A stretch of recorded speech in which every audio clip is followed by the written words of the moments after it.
लेकिन हम किसके पीछे भागते हैं? जिनके पास कुछ ताकत नहीं है। जैसे बुद्ध हमारे सामने, बाबा साहब अम्बेडकर सामने है, ये मूर्ति हमें कुछ देने वाली नहीं है, लेकिन इन्होंने जो मार्ग हमें बताया, जिस मार्ग पर चलने के लिए उन्होंने हमें कहा है, उस मार्ग पर जो भी आदमी चलेगा उसकी निश्चित रूप से तरक्की होना संभव है। वो कोई भी आदमी हो, किसी भी जगह जन्मा हो, किसी भी गांव में रहने वाला हो, किसी भी शहर में जन्मा हो, लेकिन यदि वो सही मायने में इस तरह की कोशिश में लगा रहेगा, उसकी तरक्की को दुनिया में कोई भी सोमवार आता है तब व्रत रखा जाता है, जब मंगलवार आता है तब व्रत रखा जाता है, जब बुधवार होता है तब व्रत रखा जाता है, जब गुरुवार आता है तब भी व्रत रखते हैं, जब शुक्रवार आता है तब भी व्रत रखते हैं, और जब शनिवार आता है तब भी व्रत रखते हैं, और रविवार के दिन तो ज़्यादा व्रत रखते हैं लोग। जब ये 7 दिनों तक आपने व्रत रखा तो 7 दिनों में आपकी तरक्की तो होनी चाहिए थी ना, लेकिन हुई क्या?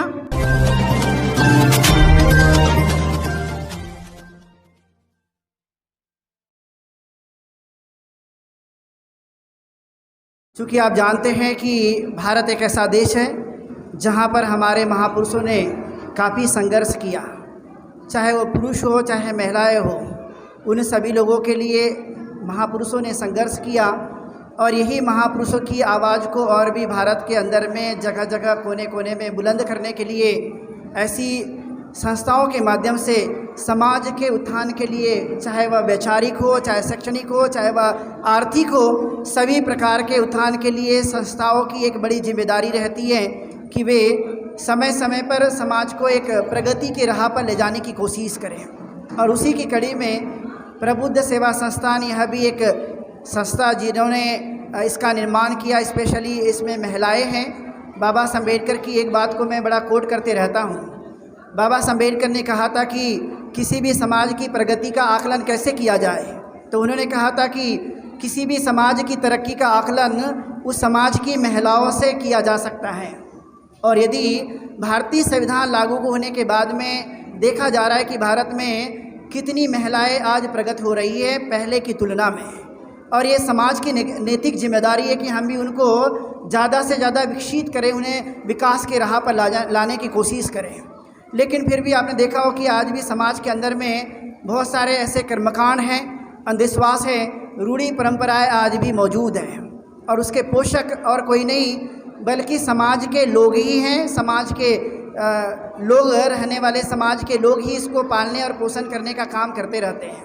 इसलिए आपने देखा हो कि कितने सारे ऐसे लोग हैं जो आज भी समाज के अंदर में, जैसे आपने देखा हो कि महिलाएं आज भी, मैं जगह जगह उत्तर प्रदेश में जाते रहता हूं, तो मैंने पाया कि आज़ाद भारत में भारतीय संविधान लागू होने के बावजूद भी महिलाएं जगह जगह अभी भी घूंघट डालते रहती है। डालती है नहीं डालती है? मैं आप लोगों को पूछता हूँ, मेरा आप सब लोगों से सवाल है, यहाँ पर ज़्यादातर महिलाएं तो वैसी नहीं दिखाई दे रही, लेकिन फिर भी समाज में आपने देखा होगा कि महिलाएं आज भी जब किसी भी प्रोग्राम में जाती है, चाहे वह घर के हो या समाज के हो, तो ज़्यादातर मैंने इस उत्तर प्रदेश के अंदर में देखा कि महिलाएं आज भी घूंघट डालती हैं। सही है या नहीं है? तो घूंघट डालना ये परंपरा है, रूढ़िवाद की परंपरा है, तो इसे आगे बढ़ाना चाहिए कि नहीं बढ़ाना चाहिए? कितने लोग आगे बढ़ाना चाहते हैं और कितने लोग इसे समाप्त करना चाहते हैं? यदि आप समाप्त करना चाहते हैं तो हाथ खड़े करके बताइए कि हम इसके बाद ऐसा नहीं होने देंगे। यदि मान लिया जाए इस परंपरा को आप आगे बढ़ाते हैं तो आपका जनरेशन, आने वाला जनरेशन भी वैसा बन सकता है। तो आज हमारे देश को, हमारे बच्चे, खासकर महिलाएं IAS बने, IPS बने, देश के अच्छे अच्छे पदों पर जाए, इवन राजनीति के भी बड़े हिस्सों में हमारी महिलाएं बड़े से बड़े पदों पर जाना चाहिए। लेकिन आज़ाद भारत में आपने देखा होगा कि पूरे भारत के अंदर में 75 वर्ष की आज़ादी में और यह कम से कम 63 साल की इस भारतीय संविधान की व्यवस्था में लगभग आपने देखा होगा कि आज भी भारत की सिर्फ एक प्रधानमंत्री महिला बनी है, और सिर्फ एक ही महिला राष्ट्रपति भी बनी है। जबकि भारत के अंदर में पूरा का पूरा यदि आप एनालिसिस करेंगे या सर्वे करते हैं तो आप पाएंगे कि महिलाओं की भी संख्या बराबर के बराबर है और पुरुषों की भी संख्या वैसी ही है। तो क्या जब महिलाओं की संख्या भी वैसी है और पुरुषों की भी संख्या वैसी है तो दोनों को समान भागीदारी मिलनी चाहिए, आधा नहीं बल्कि समान भागीदारी का हिस्सा बनना चाहिए। ये इस मौके पर इस संस्था के माध्यम से जो महिलाओं ने ये संघ बनाया ये संस्था बनाई और उसके माध्यम से काफ़ी काम चलाए जा रहे हैं। जैसे कि मैंने व्हाट्सएप के माध्यम से देखा कि ये सिलाई मशीन का प्रशिक्षण भी देने का काम करते हैं इस संस्था के माध्यम से। तो समाज में रहने वाली जो महिलाएं हैं जिनको ये शिक्षा नहीं मिल पाई, और आजकल आपने देखा व्यवसायी शिक्षा या जो टेक्नोलॉजी की शिक्षा है वो ज़्यादा मिलनी चाहिए। तो ऐसे समय में संस्था के माध्यम से यदि ऐसे प्रशिक्षण दिए जाते हैं तो निश्चित रूप से ये सराहनीय कार्य है और इसको आगे बढ़ाने के लिए हम सब लोगों ने मदद करनी चाहिए ताकि ऐसी संस्थाएं आगे बढ़कर समाज के लिए और भी काम कर सकें। जैसे कि हमने देखा कि ये सकून बुद्ध जो है ये पता चला कि ये नौकरी भी करती है और नौकरी करने के बाद भी समाज की हमारी एक नैतिक जिम्मेदारी है, उसके लिए भी हमने काम करना चाहिए। ये भावना रखते हुए उन्होंने ये उनकी टीम में ने सभी लोगों ने मिलकर ये संस्था का निर्माण किया और वो लगातार इसको आगे बढ़ाने की कोशिश में लगे हुए हैं। तो निश्चित रूप से ऐसी सामाजिक संस्थाएं, धार्मिक संस्थाएं और शैक्षणिक संस्थाओं का निर्माण जरूरी है, तभी समाज में काफ़ी परिवर्तन आने की गुंजाइश होती रहती है।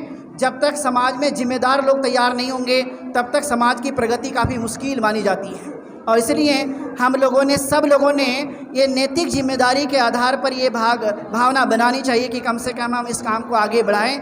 उसी के साथ साथ मैं अब सब लोगों का ध्यान में आकर्षित करना चाहूँगा कि आपने देखा हो कि बाबा साहब अम्बेडकर और तथागत गौतम बुद्ध, उनकी जो विचारधारा रही है कि मनुष्य ने गलत कामों पे अपना दिमाग नहीं लगाना चाहिए बल्कि सही जगह दिमाग लगाकर अपना तरक्की करनी चाहिए, चाहे वह सुख और शांति के लिए क्यों ना हो, हमने इसके लिए प्रयत्न करना चाहिए। लेकिन फिर भी आपने देखा होगा कि भारत के अंदर में महिलाएं करवा चौथ रखती है, किसके लिए? पुरुष के लिए, कि हमारे पुरुष की जो है वो आयु बढ़नी चाहिए, और वो रखती किसके लिए है? महिलाएं पुरुष के रखती है। लेकिन कभी आपने देखा कि पुरुष ने कभी महिलाओं के लिए उसकी आयु बढ़ना चाहिए इसके लिए कोई व्रत रखा क्या? अब मैं आप लोगों को पूछता हूँ कि यदि कोई महिला करवा चौथ रखती है और उसका पति शराब पीता होगा तो आप कितने भी व्रत रख लीजिए, उसके पति की कभी आयु बढ़ने की कोई संभावना बिल्कुल भी नहीं हो सकती। जब तक उसका स्वयं का ये मन और शरीर जब तक अच्छा नहीं रहता, जब तक हमारी सोच अच्छी नहीं रहती, जब तक हमारा खान पान अच्छा नहीं रहता, जब तक हम अच्छा जीवन नहीं जीते, तब तक मनुष्य की आयु बिल्कुल भी नहीं बढ़ती है। आयु बढ़ाने का ये सरल तरीका है। लेकिन आपने देखा भारत के अंदर में खासकर महिलाएं पुरुष के आयु के लिए वह मंगल कामना करती है और वो भी व्रत रख के कि मुझे आज दिन भर कोई खाना नहीं खाना है, और ये आपने पति की आयु बढ़ाने के लिए कम से कम खाना नहीं खाया, लेकिन हानि किसकी हुई? खाना आपने नहीं खाया, तो पति की कभी आयु बढ़ सकती है क्या? जब तक पति खाना नहीं खाएगा तब तक पति की आयु बढ़ने की कोई संभावना नहीं। कितना भी व्रत रख लीजिए रात दिन, कितना भी आप जप कर लीजिए, कितना भी तप कर लीजिए, कितना भी भजन और गोपाल कर लीजिए, तब भी आपके पति की आयु बढ़ने वाली बिल्कुल भी नहीं है। इसकी पक्की उम्मीद मैं बता सकता हूँ। और इसलिए तथागत गौतम बुद्ध ने बताया थे कि आप लोगों के ऐसे कर्मकांड, अंधविश्वास और रूढ़ी परंपरा में नहीं जाना चाहिए, बल्कि अपनी स्वयं की ताकत, स्वयं की ऊर्जा, स्वयं का समय सही काम पे लगाओ, आपकी दिनों दिन तरक्की हो सकती है। यही तथागत गौतम बुद्ध का खासकर सभी लोगों से कहना था कि आप लोग जागरूक बनिए, और जब जब भी आप जागरूक बनते रहेंगे तब तब आपकी प्रगति होना निश्चित है। 1950 के पहले जब भारत का संविधान लागू नहीं हुआ था तो आपने देखा कि हम किन किन लोगों को मानते थे, कितने कितने व्रत रखते थे, लेकिन तभी हमें नौकरी मिल पाई थी, तब भी हमारी प्रगति हुई थी। लेकिन ऐसा कौन सा मंत्र है जिसके कारण हमारी प्रगति हुई? तो वह है तथागत गौतम बुद्ध के द्वारा बताया गया विचार और बाबा साहब अम्बेडकर के द्वारा दिया गया भारतीय संविधान, जिसकी वजह से हमारी तरक्की हुई है। इसके अलावा किसी के कारण भी तरक्की भारत के अंदर में नहीं हुई।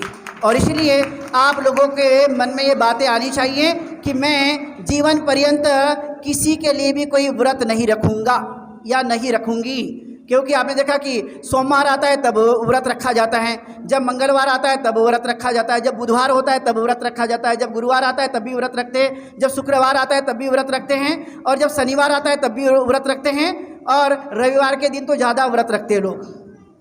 जब ये 7 दिनों तक आपने व्रत रखा तो 7 दिनों में आपकी तरक्की तो होनी चाहिए थी ना, लेकिन हुई क्या? बिल्कुल भी नहीं। जब तक आप लोग अपने दिमाग का सही इस्तेमाल करना नहीं सीखेंगे तब तक तरक्की होना मुश्किल है। जैसे कि ये प्रबुद्ध सेवा संस्थान वालों को मन में लगा कि हमने भी एक संस्था का निर्माण करके समाज के लिए कुछ न कुछ कार्य करना चाहिए, समाज को कुछ न कुछ देने की कोशिश करनी चाहिए। इसलिए इनकी मन की सोच ने इनको यह प्रेरित किया कि हमने समाज के लिए ज़रूर काम करना चाहिए। बाबा साहब अम्बेडकर भी ये चाहते थे कि हम लोगों ने मनुष्य होने के नाते अकेला तो जीवन में ही नहीं जी सकता, इसलिए बाकी के लोग जो पिछड़े रहते हैं, जिनको तरक्की करने का अवसर नहीं मिलता, जो प्रगति नहीं करते या जिनके विचार उतने अभी मजबूत नहीं बन पाए हैं, तो ऐसे लोगों के विचार को अच्छा बनाने के लिए, उनकी प्रगति को करने के लिए कम से कम संस्थाओं के माध्यम से कुछ ऐसे कार्यक्रम चला करके उनके जीवन में बदलाव लाया जा सकता है। और ये सोच निश्चित तौर पे होनी चाहिए। इसलिए यहाँ पर जितनी महिलाएं यहाँ पर आई हुई है, खासकर मैं उन लोगों से कहना चाहूँगा, और ये जितनी इस संस्था की जितनी महिलाएं, उनसे मैं यही कहना चाहूँगा कि भारत की तरक्की यदि किसी चीज़ में आज तक छुपी हुई है तो वह है महिलाओं की अपनी जिम्मेदारी को लेकर, कि जिस दिन महिलाएं अपनी जिम्मेदारी को सही मायने में समझना शुरू कर देंगे उस दिन भारत की तरक्की निश्चित रूप से हो सकेगी। मैं वो इसलिए बता रहा हूँ क्योंकि आपने अमेरिका के बारे में देखा होगा, आपने जापान के बारे में देखा होगा, आपने जर्मनी के बारे में देखा होगा, या जितने भी दुनिया के देश हैं वहाँ पर ये पाया गया कि वहाँ की महिलाएं ने पुरुषों के समान काम करके दिखाया। और वहाँ की महिलाएं किसी भी प्रकार का कोई व्रत नहीं रखती है। आपने देखा कि वहाँ महिलाएं व्रत नहीं रखती, लेकिन उनकी तरक्की भारत की अपेक्षा ज़्यादा है। ऐसा क्यों? क्योंकि उन्होंने श्रम पे विश्वास किया, मेहनत पे विश्वास किया, अपने दिमाग को ज़्यादा से ज़्यादा विकसित करने की कोशिश की, नई नई चीज़ों को खोजने की कोशिश की, और इसलिए वो यहाँ तक पहुँच सके हैं। इसलिए सब कुछ दुनिया में किसी ने कोई बनाया तो सिर्फ और सिर्फ मनुष्य ने ही बनाया है, बाकी किसी ने कुछ नहीं बनाया। आप इस हाल में बैठे हो, इस हाल को बनाने वाले कौन हैं? कोई ईश्वर या इंसान? मैं जिस माइक से बोल रहा हूँ इसको बनाने वाला कौन है? ईश्वर या इंसान? आप लोग जिस सोफे पे या कुर्सी पे बैठे हो उसको बनाने वाला कौन है? आपके सामने बुद्ध की और बाबा साहब अम्बेडकर की मूर्ति है, किसने बनाई? बताइए आप लोग, किसने बनाई? तो ताकत किसके पास है? लेकिन हम किसके पीछे भागते हैं? जिनके पास कुछ ताकत नहीं है। जैसे बुद्ध हमारे सामने, बाबा साहब अम्बेडकर सामने है, ये मूर्ति हमें कुछ देने वाली नहीं है, लेकिन इन्होंने जो मार्ग हमें बताया, जिस मार्ग पर चलने के लिए उन्होंने हमें कहा है, उस मार्ग पर जो भी आदमी चलेगा उसकी निश्चित रूप से तरक्की होना संभव है। वो कोई भी आदमी हो, किसी भी जगह जन्मा हो, किसी भी गांव में रहने वाला हो, किसी भी शहर में जन्मा हो, लेकिन यदि वो सही मायने में इस तरह की कोशिश में लगा रहेगा, उसकी तरक्की को दुनिया में कोई भी आदमी रोक नहीं पाएगा। और ये हकीकत जानना, इस वास्तविकता को जानना हमारी आज की ज़रूरत होनी चाहिए। और जब इस काम को हम आगे बढ़ाना शुरू कर देंगे तो तरक्की हमारी निश्चित रूप से हो सकेगी। और इसलिए आपने देखा कि हमारे बहुत सारे जो लोग हैं वो बहुत सारे सन त्योहारों में, खासकर महिलाएं सन त्योहारों में वह बहुत सारे पैसे लगा देती है, लेकिन उस पैसों को यदि आप बचाएंगे, एक एक रुपये यदि उस काम को, अच्छे काम को करने में उस पैसों का इस्तेमाल करना शुरू करेंगे तो आप अपने बच्चों का एजुकेशन अच्छी स्कूल में कर सकते हैं। लेकिन आप किसी भगवान के लिए, किसी देवी देवता के लिए, कर्मकांड अंधविश्वास के लिए यदि आपने पैसों को खर्च किया तो क्या आपके जीवन में कोई बदलाव आएगा? इसकी 100% गारंटी, कोई बदलाव नहीं आ सकता। लेकिन यदि आपने एक एक रुपए बचा करके अच्छे काम के लिए लगाया, आपने अपने बच्चों को अच्छा स्कूल में भेजा, अच्छी पढ़ाई की, तो आपका बच्चा इन पैसों से अच्छा इंसान बन सकता है, वो पढ़ाई करके बड़े पदों पे जा सकते हैं। यही साइकोलॉजी, यही अर्थशास्त्र, यही दर्शन तथागत गौतम बुद्ध का था कि मैं जो आप लोगों को बताता हूँ वो सिर्फ कहने के लिए धार्मिक चीज़ें नहीं हैं, बल्कि इसके पीछे छुपा हुआ अर्थशास्त्र है, इसके पीछे हुआ दर्शन है, इसके पीछे कई सारी ऐसी बातें हैं जो आपके जीवन में परिवर्तन लाने का काम कर सकते हैं। इसलिए आपने देखा होगा अभी 2 दिन पहले टेलीविज़न पे सारी न्यूज़ छपी थी, या सारी न्यूज़ आई थी कि अमेरिका में भी तथागत गौतम बुद्ध के स्टैचू को संभाल कर रखा था, और कितने वर्ष पहले संभाल कर रखा था। और अभी अभी भारत के प्रधानमंत्री को वो तथागत गौतम बुद्ध की स्टैचू दी गई है। अर्थात भारत एक प्रगतिशील राष्ट्र था और बन सकता है, लेकिन तथागत गौतम बुद्ध के मूल विचारों पर और बाबा साहब अम्बेडकर के बताए हुए रास्तों पर आज वर्तमान में चलने की ज़रूरत है। यदि ऐसा किया गया तो स्वाभाविक तौर पर परिवर्तन आ सकता है। इसके लिए मैं एक और बात बताना चाहूँगा कि समाज के लिए एकता बहुत ज़रूरी है। तथागत ने भी कहा था, यूनिटी ब्रिंग हैप्पीनेस, कि जो एकता है समाज को सुखी और आनंदित और समृद्धशाली बनाने के लिए बड़ी महत्वपूर्ण होती है। लेकिन आजकल आपने देखा होगा समाज के अंदर में कई तरह का बिखराव उत्पन्न होते जा रहा है, कई तरह के हलचल निर्माण होते जा रही है और हमारी सारी की सारी जो यूनिटी है, एकता है, धीरे धीरे समाप्त होते जा रही है। आप कितनी लाख कोशिश कर लोगे लेकिन अलग अलग बटे रहोगे तो कभी भी तरक्की हो नहीं सकती। और इसलिए तथागत गौतम बुद्ध ने सामाजिक एकता के लिए 7 बातों को वज्जी संघ के लिए बताया था। मैं इस मौके पर यह बातें आप लोगों को भी मैं बताना चाहता हूँ। वो 7 बातें ये थी कि बड़ी संख्या में हम लोगों ने इकट्ठा होनी चाहिए, और जब बड़ी संख्या में हम लोग इकट्ठा हो जाते हैं तो हमने बार बार मीटिंग करनी चाहिए, बार बार हमने मिलना चाहिए और उसमें जो भी निर्णय लिए जाते हैं वो सोसाइटी में इम्प्लीमेंट किए जानी चाहिए। इसी के साथ साथ उन्होंने कहा था कि महिलाओं का सम्मान होना चाहिए। यदि इस समाज में महिलाओं का सम्मान नहीं होता वो समाज कभी प्रगति नहीं कर सकता। इसी के साथ साथ उन्होंने कहा था कि जो भी सार्वजनिक स्थान होते हैं उसकी सही मायने में देख रेख होनी चाहिए, उसका भी सम्मान होना चाहिए। इसी के साथ साथ उन्होंने कहा था कि समाज में जो बुजुर्ग लोग होते हैं, जो बूढ़े लोग होते हैं, उनका भी सम्मान होना चाहिए, उनकी भी देखरेख होनी चाहिए। और जो ज्ञानी है, जो अरहत है, जो भिक्खु हैं, जो आकर कुछ बात बताते हैं तो उन बातों को भी मानना चाहिए, स्वीकार करनी चाहिए। ये तथागत गौतम बुद्ध ने वैशाली के वज्जी लोगों को ये बात बताई थी।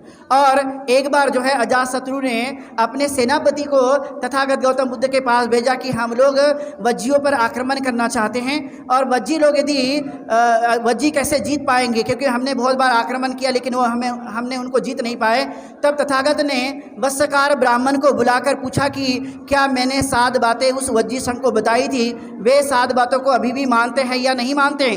तो वत्सकार ब्राह्मण ने ये बात बताई कि अभी भी वज्जी संघ ये 7 बातों को मानते हैं और अमल में लाते हैं। इसलिए अजातशत्रु को तथागत गौतम बुद्ध ने कहा कि आप कभी भी उस पर विजय प्राप्त नहीं कर सकते, क्योंकि वज्जी संघ इन 7 बातों को मानते रहता है। इसलिए ये वज्जी संघ ही जीत पाएगा, चाहे इनके पास कितने भी सेना हो, कितने भी कुछ हो, लेकिन उनको उनकी एकता के कारण और उनके समाज में ये 7 बातों को इम्प्लीमेंट करने के कारण कोई भी उनको जीत नहीं सकता। ऐसा वत्सकार ब्राह्मण को तथागत गौतम बुद्ध ने बताया और वत्सकार ने फिर यह अजातशत्रु को बताया और अजातशत्रु वज्जी संघ को कभी भी जीत नहीं पाया। और इसलिए मैं इस मौके पर यही बात बताना चाहूँगा कि आप लोग अपने समाज की एकता को हमेशा बरकरार रखें, किसी भी कारण से इसे टूटने न दें। तब भी आप हमेशा विजित होते रहेंगे, तब भी आपकी हर बातें पूरी होती रहेगी और आप यशस्वी होंगे, समृद्धशाली बन सकते हैं। और यदि ऐसा नहीं हुआ तो मैं आप लोगों को इस मौके पर बताना चाहूँगा कि आप कभी भी समृद्धशाली नहीं बन पाएंगे,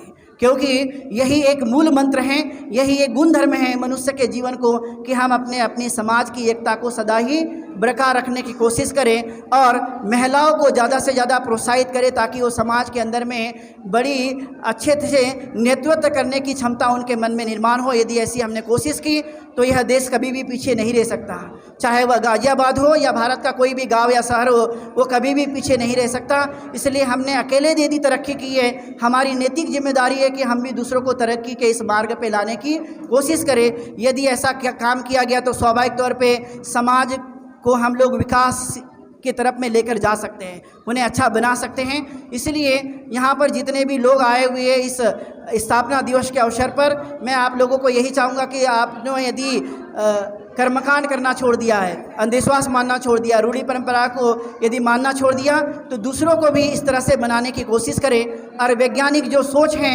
उसको जितना हो सके तो डेवलप करने की कोशिश करें। इसलिए आपने देखा हो कि जब कोरोना महामारी आई तो इस देश के अंदर में चाहे वह गुरुद्वारा हो, चाहे वह मंदिर हो, चाहे मस्जिद हो, चाहे बुद्ध विहार हो, सबको ताला बंद कर दिया गया था।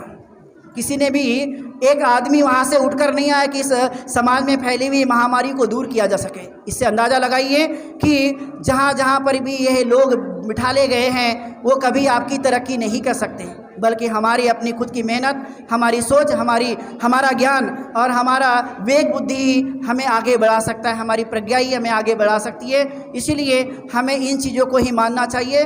जितनी ज़्यादा समाज में वैज्ञानिक पद्धति विकसित होगी, अच्छी विचार जितना ज़्यादा विकसित होगा, समाज उतना धीरे धीरे तरक्की करते रहेगा और समाज के माध्यम से हम इस तरह के बदलाव ला सकते हैं। इसलिए संस्थाओं का एक ही उद्देश्य होता है, समाज में बदलाव लाना, समाज की तरक्की करना। और इसलिए मैंने खुद भारत के अंदर में विचार किया कि भारत में ज़्यादातर महिलाओं को बड़े लेवल तक या जगह जगह जहाँ भी प्रोग्राम होते हैं वहाँ पर महिलाओं को ज़्यादा अवसर नहीं मिलता। इसलिए 2016 में मैंने खुद इस सोच के साथ जो बाबा साहब अम्बेडकर ने बताया था कि महिलाओं की उत्थान करना ज़रूरी है, इसलिए भारत के अंदर में हमने जगह जगह ये कार्यक्रम चलाए और महिला सशक्तिकरण संघ के नाम से हमने भी एक संस्था बनाई और उसमें कई देश भर से कई महिलाएं उसमें जुड़ी हुई है। लगातार हम भी कई तरह के कोशिश में लगे हुए हैं बदलाव लाने के लिए। तो ये आज का जो कि स्थापना दिवस का कार्यक्रम है, मैं यही चाहूँगा कि समाज के सभी लोग मिलजुल करके अपने जो भी दुख होंगे, जो भी समस्याएं होगी, उसे दूर करने की कोशिश करें। इतने ही विचार रखते हुए मैं यहीं पर रुकूंगा। आज इस कार्यक्रम के लिए शकुन बोध जो कि प्रबुद्ध सेवा संस्था की अध्यक्ष है, उन्होंने मुझे इस कार्यक्रम के लिए आमंत्रित किया और मैं आप लोगों के बीच में आकर कुछ बातें मैंने आप लोगों को बताई। आप लोगों ने चाहे शोरगुल हो या शांति हो, आपने उसको सुनने की कोशिश की। इस अवसर पर मैं सभी लोगों को बहुत बहुत धन्यवाद देता हूँ। मंगल कामना करता हूँ कि आप दीर्घायु हो, सुखी हो। ऐसी भावना के साथ मैं यहीं पर रुकता हूँ। बहुत बहुत धन्यवाद। बहुत शुभ मंगलम।